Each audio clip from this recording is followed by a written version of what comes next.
Forget about all those other Halloween movies because they don't exist anymore. They've been wiped. They've been wiped out because this is 20 years later after part 2. Michael Myers is back. Laurie Strode is back. Let's see some blood.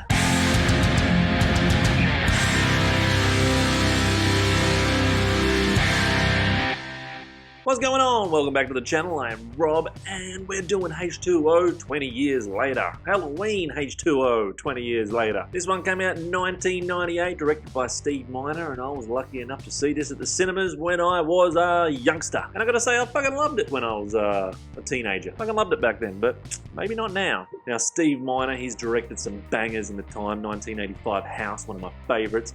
Friday the 13th Part 2 and 3. He did Lake Placid.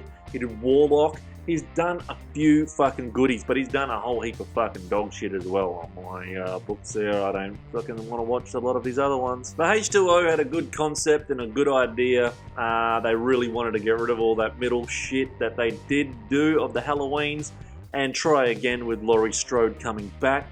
And I appreciate what they did. I really, really do. But after watching this again after so many years, I now remember that it is not that good. They tried, and basic storyline is it's 20 years later. Laurie Strode is in a different city, in a different town now, and she's got a freaking teenage son.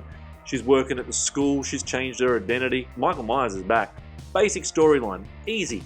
Easy. You could have made a fucking fantastic movie here. Now, thank God they don't have the fucking masks from part 5 and part 6, but because, you know, they still don't have the masks from 1 and 2.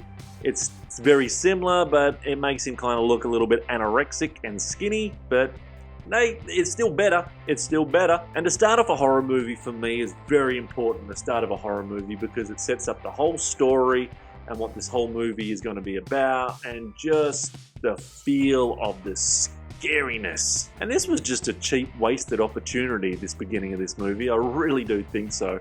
This is my opinion as well. Remember that, and let's be nice. The beginning has kills we don't see.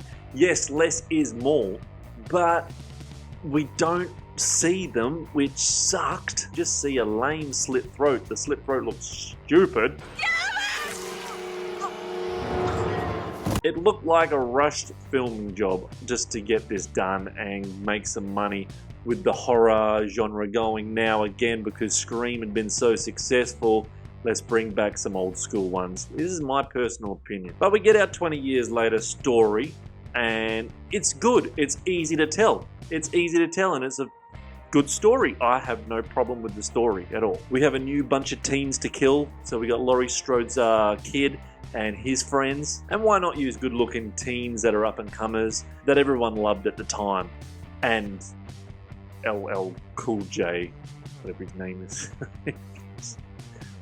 because he was the hottest rapper at the time, so use him. I really didn't like, so I will give you my reasons why I wasn't impressed with this movie again after watching it again after so many years, because they really made Laurie Strode's character weak and frightened and scared, and that's not who she is. She's older now. She shouldn't be fucking scared and seeing reflections of fucking Michael in the freaking windows 20 years later.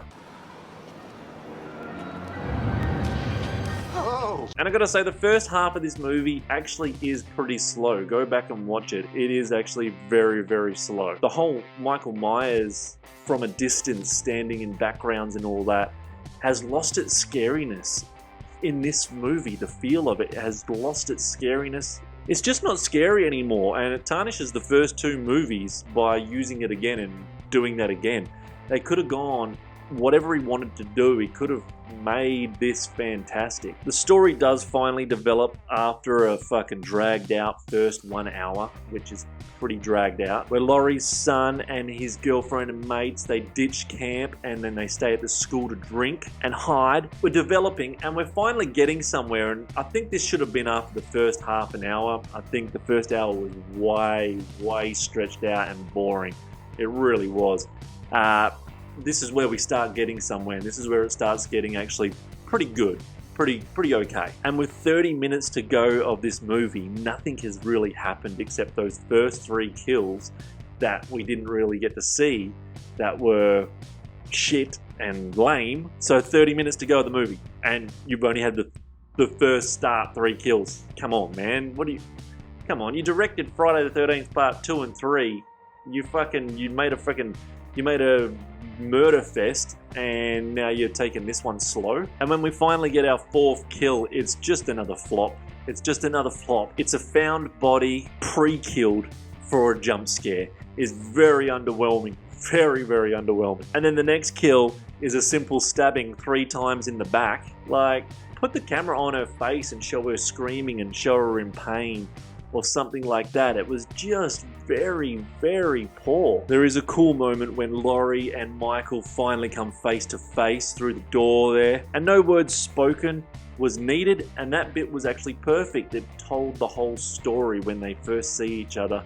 That was a good moment in the movie. That was pretty cool, but that could have happened a lot earlier than it did. In the last 15 minutes, they finally developed Laurie's character, getting some courage. Finally the Laurie we want and we know from the 3 Halloweens that they did, Halloween Kills and that. We're getting that Laurie, kind of. And they try and do a pre-ending. Of course, the killer never dies, usually, in horror movies, which is awesome. I fucking love that because I want as many sequels as I can get my hands on if they're good. But they try and do like a moment from the first movie ending where he falls backwards off a balcony and that, and it's just not there. They've done that in the first movie. You don't need to do it again. I know it's not the real ending, of course. They try and give us one last little jump scare moment, want to give us some more anxiety. They try and build it up with Laurie stealing the ambulance, so I understand what they were trying to do there. Laurie's dissatisfied. She doesn't think he's dead.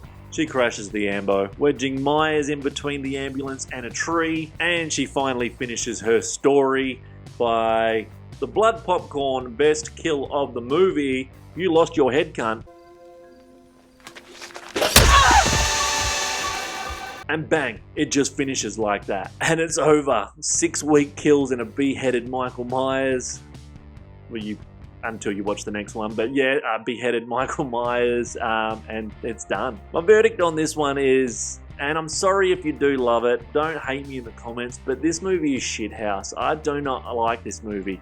I loved it when I saw it at the cinemas when I was a teenager. All I see is them trying to take advantage of Scream 1 and 2 that was so successful when they came out. Let's bring Halloween back and let's bring Laurie Strode back. They had potential there. They had real potential, but I think the script maybe wasn't the greatest. I don't know what else they could have done. I do know what else they could have done. They could have had a different director, I think maybe. I think maybe that's what they needed, as a different director. But it's predictable, it's boring, and it's overdone.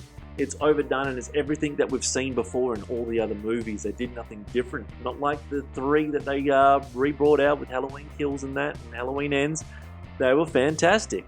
They had the opportunity here to kind of do that. This one's only getting 3 out of 10 blood popcorns for me. When I saw this back at the cinema, I probably would have, when I was a teenager, I would have given it probably like a 7 or an 8 because I fucking frothed on it and I loved cheesiness. But maybe just because I haven't seen this in 10 years and watching it again now, it just didn't do it for me, especially after watching all 4 and 5. And I loved 4 and 5 and 6. I thought they were good movies. They were good basic horror movies, but this one was just dragged out and just a little boring for me. Just didn't do it. And 3 out of 10, that's a generous give there, because watch it again. Just please watch it again before you kill me in the comments, because this is just my personal opinion. But anyway, like, subscribe, do what the fuck you want. I'll be back with whatever I do next, but and give a thumbs up, helps the algorithm. Channel's growing, thanks to all of you guys. Until next time, don't kill me because I didn't like H20. So far it's the worst out of all of them. I really like 3, 4, 5 and 6. I actually really like those ones, but this one is complete utter. I probably won't watch it again for a long time. I probably will watch it again. But anyway, see you!